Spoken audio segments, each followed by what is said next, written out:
पहले से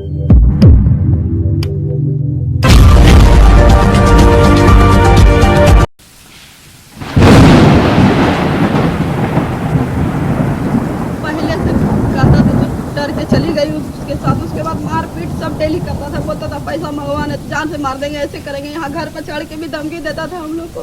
पिस्टल के नोक पर देख के वो ले गया था। आज ले गया, आज मेरे बच्चे को खत्म कर दिया। जो बोलता था वो पूरा कर दिया। लड़की पूजा करने के लिए गई थी हनुमान मंदिर। लड़की का नाम है छोटी सिन्हा, पिता का नाम है इंद्रजीत प्रसाद, माँ का नाम है संध्या सिन्हा। सोनल कौन है? सोनल इस छोटी उर्फ सोनल सिन्हा यही है। क्या घटना हुआ था पूरा? पूजा करते करते जो है भरत राम का बेटा कुंदन राम और 2 गो पकड़ा था, उसको छुरा मारा। संजय ने 2 लड़का और पकड़ के उसको छुरा मरवाया। और जो सीआईडी था, सीआईडी यहाँ से रिपोर्ट दिया कि अभी तुरंत पूजा करने के लिए गई है। सीआईडी औरत है और मर्द है, दोनों जो है रिपोर्ट दिया कि जो है अभी तुरंत निकली है पूजा, तुम मारो छुरा। सीआईडी के कहने पर वो तुरंत चला आया। कौन है सीआईडी आपके नजर में? कौन लग रहा है? सीआईडी है, सीआईडी यहीं पर है, बगले का है। क्या नाम है? समझे? हाँ। अच्छा, नाम हाँ। आखिर उसे हाँ, एक क्या बहन और साथ थी, एक बहन उसकी साथ थी। क्या संबंध था कुंदन राम से उसका, जो लड़की को चाकू मारा? केस डाइवोर्स का चल रहा था। उससे शादी की थी। आज डाइवोर्स का केस जो है फैमिली कोर्ट, प्रिंसिपल कोर्ट में चल रहा था। और जो है अगला डेट में वो अथी हो जाता, डाइवोर्स हो जाता। इसके पहले ही घटना का अंजाम दिया। शादी कितने दिन पहले किया था दोनों? 2 साल पहले था, 22 का घटना था। लव मैरिज किया था? नहीं, भाई जबरदस्ती उसको घर से निकाल के ले गया था। और उसके बाद जब हम थाना में पिटीशन दिए तो उसके बाद जो है थाना में वो सिंदूर के अपना बचाव के लिए लड़की को उठा के बेचने के लिए ले गया था। उसके बाद जब थाना में पिटीशन दिए तो लड़की को 2 दिन के बाद हाजिर किया और 164 का बयान धमका के उसको कहा, 2 नहीं तो तुम्हारा बाप और तुम्हारा चाचा प्रभाकर सिन्हा और पिता इंद्रजीत सिन्हा और भाई तुम्हारा मोनू सिन्हा को मार देंगे। तो वो बयान दे दी। उसके बाद वहाँ गई। उसके बाद जो है 1 साल के बाद उसको रिटर्न किया गया, उसको लाया गया। और लाने के बाद जो है डाइवोर्स का केस फाइल किया गया। डाइवोर्स का केस जब फाइल हुआ तो उसके बाद जो है थी डाइवोर्स के लिए बयान दी। बयान देने के बाद जो है बोली कि हम नहीं रहेंगे डाइवोर्स में।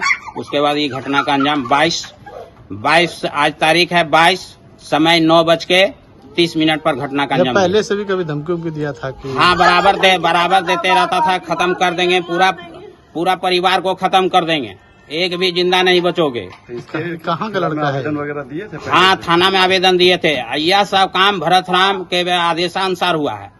उसका बेटा कुंदन राम है, चंदन राम है। चंदन राम बात में बोलता है हम गोली मार देंगे, समझे?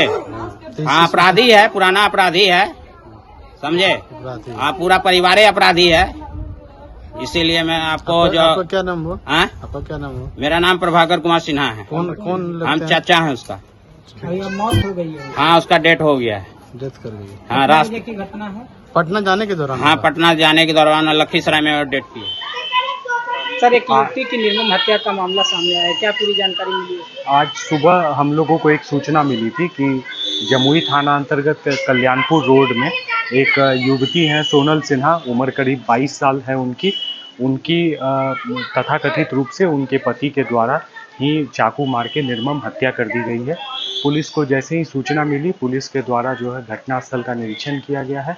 हम लोगों ने जो मृतका का शव है उसे सदर अस्पताल में अंत्य परीक्षण के लिए ले आए हैं हम लोग। और साथ ही साथ हम लोग जो घटनास्थल के आसपास सीसीटीवी फुटेज है उससे जो अपराधी हैं उनकी पहचान सुनिश्चित की जा रही है। अब तक जो प्रारंभिक सूचना है उसमें हम लोगों को जानकारी मिली है कि मृतका को उसके पति के द्वारा ही फैमिली डिस्प्यूट के कारण से हत्या कर दी गई है।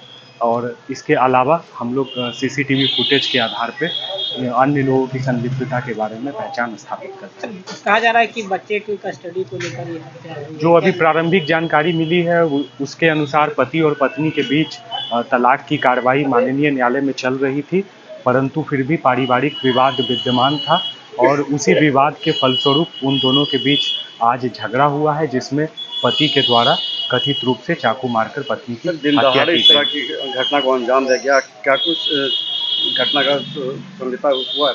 देखिए, पारिवारिक विवाद था उनका, और इस तरह के पारिवारिक विवाद के बारे में जाहिर सी बात है कि ये सामाजिक स्तर पर इन सब चीज़ों के बारे में जागरूकता फैलाने की ज़रूरत है। और साथ ही साथ पुलिस इस मामले में बेहद तत्परता के साथ आसपास के जो सीसीटीवी फुटेज हैं और जो मानवीय आसूचना है, उस आधार पर कार्रवाई करने के लिए तत्पर है। घटना के 3 घंटे के बाद भी पुलिस वहां पर नहीं पहुंचती है, कैसे देखती है जिला प्रशासन? घटना के तुरंत बाद ही पुलिस वहां पर पहुंची हुई थी। सीसीटीवी फुटेज पुलिस के द्वारा लिया गया है। साथ ही साथ जो मृतक के शव हैं उसे सदर अस्पताल में पहुंचाकर आगे की कार्रवाई की जा रही है। घटना को अंजाम देने वाले लोगों से पूछताछ की है, उनके परिवार से कुछ पूछताछ की है? जो प्रारंभिक पूछताछ हुई है हम लोगों की, जो मृतका हैं उनके परिवारजनों से, उसके आधार पर हम लोगों ने यह जानकारी अर्जित की है। और साथ ही साथ जो विस्तृत अनुसंधान है उसके आधार पर हम लोग शीघ्र ही आप लोगों के साथ बेहतर अपडेट साझा करेंगे। आरोपी और आरोपी के परिवार कहाँ से, इसके बारे में पता चल पाया है? माफ कीजिए, आरोपी और आरोपी के परिवार के बारे में कुछ पता जो घटनास्थल के आसपास जो हम लोगों को मानवीय सूचना मिली है उस अनुसार वे लोग भाग चुके हैं। परंतु हम लोग जो है जो सीसीटीवी फुटेज है और साथ ही साथ जो मानवीय आसूचना है उस आधार पर उनको ट्रेस कर रहे हैं। उम्मीद है कि जमुई पुलिस जल्द ही जो इस हत्या में संलिप्त अपराधी हैं उनको जल्द से जल्द उनको गिरफ्तार करें।